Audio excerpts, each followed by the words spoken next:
Pag-usapan natin ngayon si Congressman Paduano at si Speaker Martin Romualdez. Itong mga nakarang araw, grabe ang batikos ng taong bayan kay Congressman Paduano dahil sa pag-contempt niya, pagpakulong kay General Wilkins Villanueva. Mismo ang PMA class of 1988, I think 62 mostly generals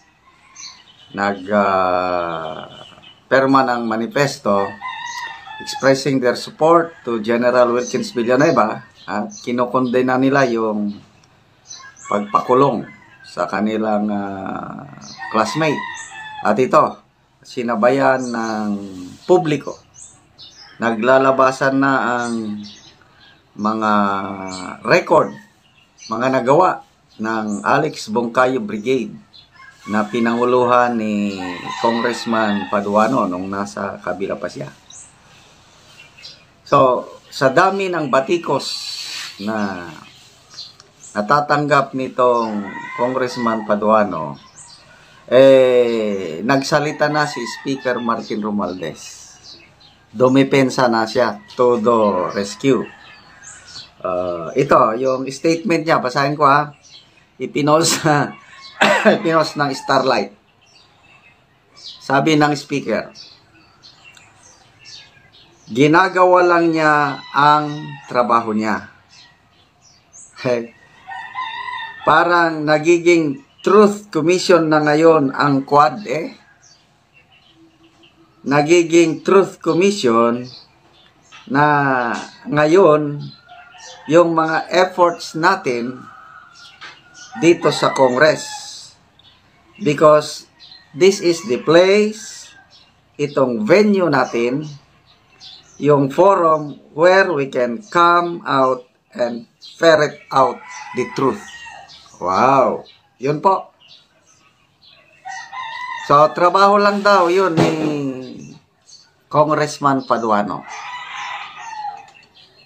So, bakit nagsalita si Speaker Romualdez? Siguro, I don't know kung makakatulong ba ito kay Paduano? Maibsan ba ang galit ng taong bayan kay Paduano and Quadcom as a whole? Ang unang sentro ng lately ang nagreklamo si Congressman Ace Barbers, ang chairman ng Quadcom. 'Di ba? Humihingi na siya ng tulong sa NBI para imbestigahan, then later on kasuhan ang mga vloggers na bumabatikos sa Quadcom. So as a whole, nababatikos sila.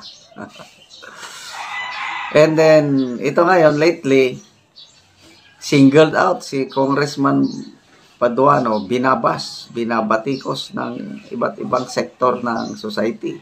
Dahil nga sa pagpakulong kay So, Truth Commission daw, yung Quadcom. Ano yung Truth Commission? Yun po yung Agraba Truth Commission or Agraba Fact-Finding Commission na binuo ni late President Marcos Sr. after the death of former Senator Benigno Aquino. Yan. Ang tagal na investigasyon yan. So, anong nalaman nilang katotohanan? Wala rin. Hindi pa rin natukoy sinong mastermind sa pagkamatay ni Ninoy Aquino. So, ito daw, ang Quadcom daw is Truth Commission to ferret out the truth. Kaya, kung totoong Truth Commission ito, bakit ang taong bayan, marami ang galit sa Quadcom? Tignan nyo ngayon yung mga na-involved sa Quadcom. Alanganin na sila. Dihado na sila sa example, si Congressman Benny Abante. lamang na lamang yung kanyang kalaban sa 6th District of Manila. Si Councilor Joel Oy. 15% o 15 points ang lamang. Joel Oy. Sino pa? Joel Chua. Ganon din. Delikado din siya sa ano. So, makikita nyo yung respect ng taong bayan dito sa Quadcom as a whole. Kung totoo na ginagampanan lang nila yung trabaho niya Truth Commission. But ano naman ang perception ng taong bayan sa Quadcom? Ang perception is politically motivated. Kaya marami ang bumabati ko sa Quadcom dahil nagkaroon na ng Court of Public Opinion.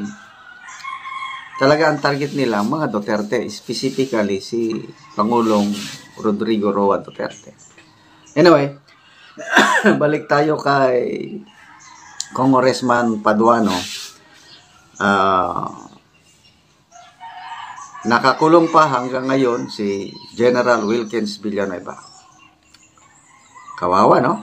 Doon na siya nag-Christmas. Doon na rin siya siguro mag-New Year.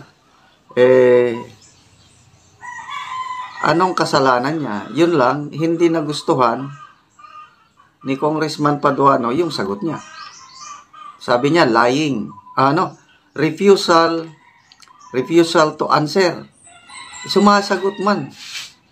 In fairness, sumasagot si General Wilkins Villanueva. Hindi lang nagustuhan ni Congressman Paduano yung sagot niya. Are you lying or not? No, sir. Gano'n lang. Are you lying? I'm giving you the last chance. Are you lying? No, Your Honor. O yun, cited in contempt. So, sabi nga ng isang police major general, pwede daw magkaroon ng trabaho si Congressman Paduano sa NBI as forensic expert. Kasi mayroon siyang special skill to determine who is lying and not lying. Hindi mo na kailangan dumaan sa lie detector test. Si Congressman Paduano, just mere instinct,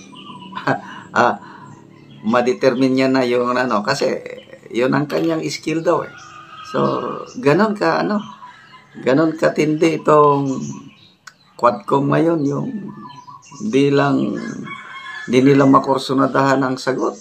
Yun na, kulong na. But anyway, sabi nga ni Senator Bato, may hangganan ang lahat. There's always a time of reckoning. So, to General Wilkins Villanueva, konting tiis lang. Isama na rin natin si Colonel Grijaldo.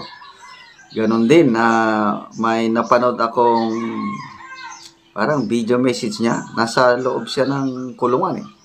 Nagsasalita na sarap sanang makapiling ang pamilya. Sabi niya, kailangan nandito ako ngayon sa kulungan. May nagpost na ito na daw si General Villanueva and Colonel Grijaldo, sila new heroes sa mga men in uniform. Kasi sila yung tumindig para sa prinsipyo.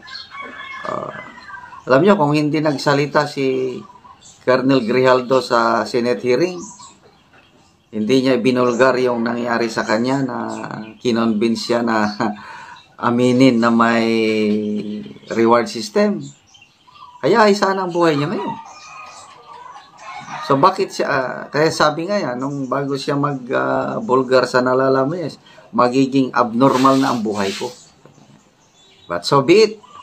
Iyon. Nakakulong siya ngayon. So kung hanggang kailan sila makukulong, so sana naman, maawa na rin ang... So mag-ingay lang tayo. Manawagan lang tayo nga sana palabasin na. I don't know kung ilan pang nakakulong sa Quadcom, yung pinakulong pinakalately Major Laraga, sina Cassandra Ong, sino pa yung baka hopefully itong dalawa na lang ang nakakulong. General Wilkins Villanueva and Colonel Grijaldo na lang. So, sana malampasan nila itong pagsubok sa kanilang buhay.